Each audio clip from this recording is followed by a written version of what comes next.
Baiklah teman-teman, sebelumnya terimalah salam kasih dalam Dhamma, Namo Buddhaya. Ketemu dengan saya Joko Channel. Pada kesempatan kali ini saya ingin membedah tentang moral. Kalau yang konten saya yang kemarin itu saya sudah membedah tentang moral menurut 8 unsur jalan utama. Tetapi kali ini saya akan mencoba membedah moral menurut Buddhaghosa dalam bukunya atau dalam kitabnya Visuddhimagga. Bagaimana penafsiran moral atau sila dalam agama Buddha menurut Buddhaghosa dalam kitab Visuddhimagga. Nah, oleh sebab itu simak video ini baik-baik agar tidak gagal paham. Pertama, dalam kitab Visuddhimagga itu menjelaskan bahwa sila yang dalam agama Buddha itu disebut moral itu memiliki arti ataupun memiliki pengertian ada 4 pengertian atau 4 makna. Yaitu yang pertama tentang moral itu berhubungan dengan kehendak atau cetana. Kehendak semua perbuatan yang akan kita lakukan atau semua perbuatan yang telah kita lakukan itu bisa disebut karma karena mempunyai kehendak atau biasa disebut niat. Kalau dalam bahasa agama Buddha itu disebut cetana. Itu sama dengan niat, kehendak. Pasti kita akan berbuat sesuatu apapun itu pasti didahului dengan kehendak. Nah, jadi moral kalau menurut Visuddhimagga, menurut Buddhaghosa tadi itu yang pertama berhubungan dengan cetana atau kehendak atau niat. Itu sangat berhubungan sekali. Kemudian yang kedua, moral ya, itu berhubungan dengan penghindaran, ya, menunjukkan penghindaran. Jadi karena moral itu semacam abstrak ya. Jadi ciri-cirinya hanya bisa kita lihat tentang aktivitas atau gerak-gerik ataupun tindakan yang kita lakukan. Yaitu yang pertama tadi adalah karena adanya kehendak atau cetana. Dan cetana atau kehendak itu tidak bisa tidak terlihat juga. Itu karena abstrak. Yang kedua karena menunjukkan penghindaran atau menghindari apapun. Nah, misalnya menghindari ada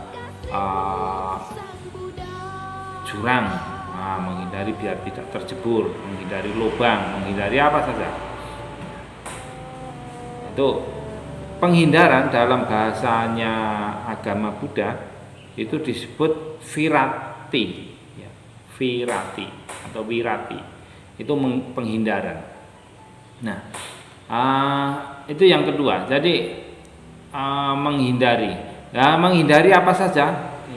Terutama menghindari dari ucapan. Nah, menghindari ucapan yang tidak benar. Pada konten saya kemarin sudah saya jelaskan ucapan yang benar dan tidak benar itu seperti apa sudah ada. Tinggal lihat saja. Kemudian yang kedua menghindari melakukan perbuatan yang tidak benar. Kalau tadi dari ucapan, sekarang perbuatan maksudnya perbuatan jasmani, fisik. Itu kita menghindari perbuatan jasmani, fisik. Yang berikutnya yang ke C ataupun yang ketiga itu menghindari dari penghidupan yang tidak benar. Menghindari penghidupan yang tidak benar itu ya kemarin seperti contohnya kemarin berdagang sudah saya jelaskan pada konten sebelumnya juga, berdagang apa saja yang tidak diperbolehkan ya. Kemudian kalau misalnya itu bertani, kemudian profesi apa, guru, dokter dan sebagainya, itu tetap kita menghindari dari praktek penghidupan yang tidak benar. Itu yang kedua. Kemudian yang ketiga, yang misalnya tadi kan ada moralitas, tadi ada cetana atau kehendak batin, ya, atau niat. Yang kedua ada penghindaran. Yang ketiga ini menunjukkan bahwa moral itu menunjukkan bahwa pengendalian diri, menunjukkan sikap pengendalian diri. Jadi moral itu selain menunjukkan menghindari, itu juga mengendalikan diri. Mengendalikan dari apa? Wah, ini kalau mengendalikan ini banyak, agak rinciannya agak banyak, yaitu contohnya yang pertama, minimal ada 5 penghindaran lah, yaitu menghindari diri dari peraturan. Jadi bukan menghindari, pengendalian. Jadi bentuk pengendalian kita yaitu dengan adanya peraturan apa saja, peraturan di rumah, di sekolah, di jalan, ya, peraturan apa, itu salah satu bentuk dari pengendalian diri kita. Yang kedua itu pengendalian diri dengan perhatian yang murni atau samwara. Biasanya mengendalikan panca indera, misalnya mata, mengendalikan mata. Biasanya mata itu pengennya melihat yang bagus-bagus, ya toh. Terus suara, telinga pengen mendengar suara yang merdu-merdu. Ini begitu juga dengan indera-indera yang lain. Ini jadi kita tidak jangan sampai terbuai itu apa?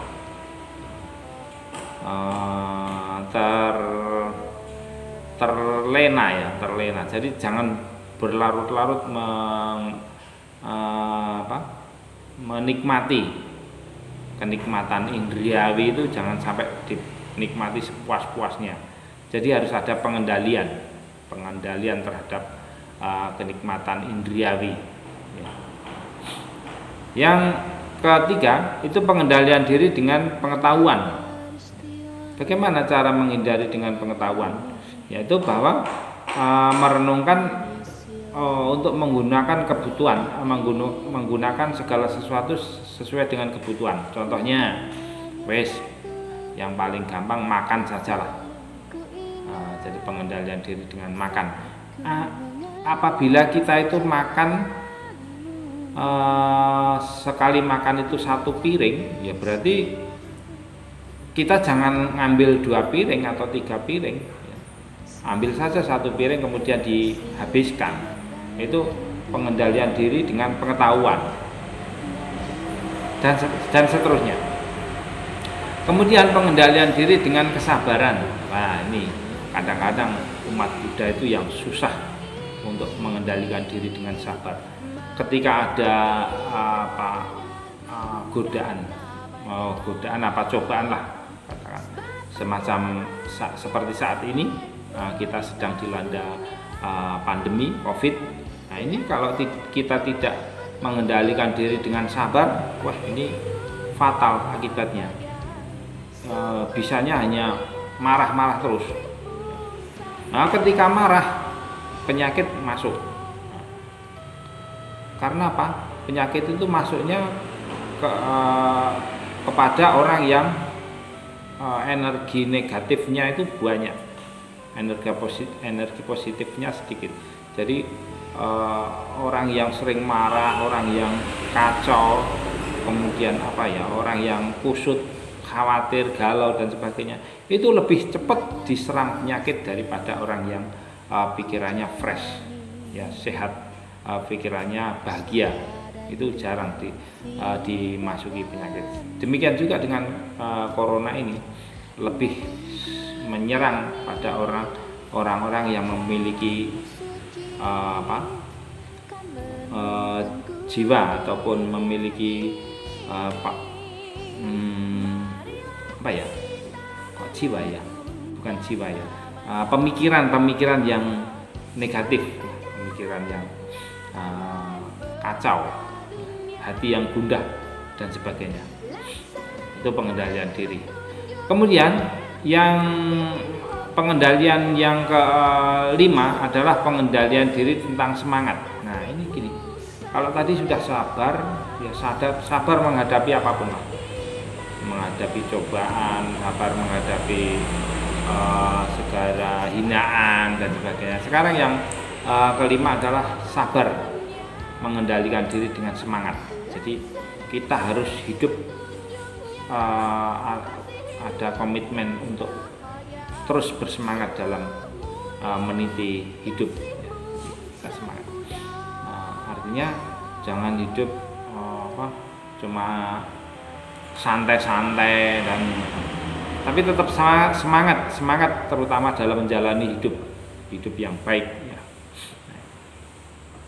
Jadi saya ulangi lagi bahwa moral menurut Buddha Ghosa dalam kitab Visuddhimagga itu ya ada 4. Ini yang tiga sudah sampai 3, yaitu yang pertama cetana atau kehendak atau niat. Yang kedua ini tentang menghindari atau penghindaran. Yang ketiga tentang pengendalian diri. Pengendalian diri. Jadi mengendalikan diri tadi ada 5 ya. Ada 5 pengendalian diri yang sudah saya jelaskan tadi. Yang keempat, nah sekarang yang keempat atau yang terakhir, sila menurut Buddha Ghosa tadi ya. Yang keempat itu adalah tiada pelanggaran, maksudnya tidak melakukan pelanggaran terhadap peraturan, terhadap tata tertib.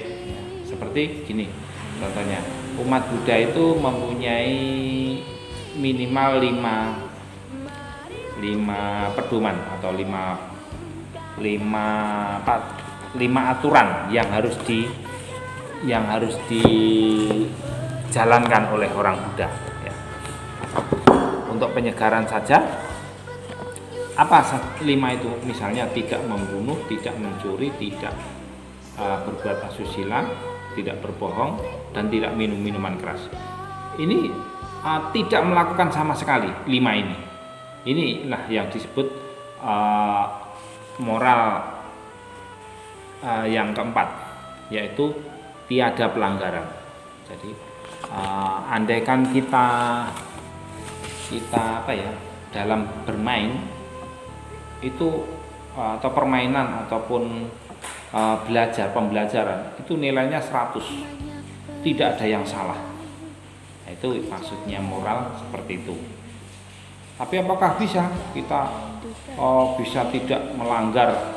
Misalnya katakan 5 saja, 5 moral itu, 5 Pancasila itu apakah bisa tidak kita langgar semua dalam waktu bersamaan?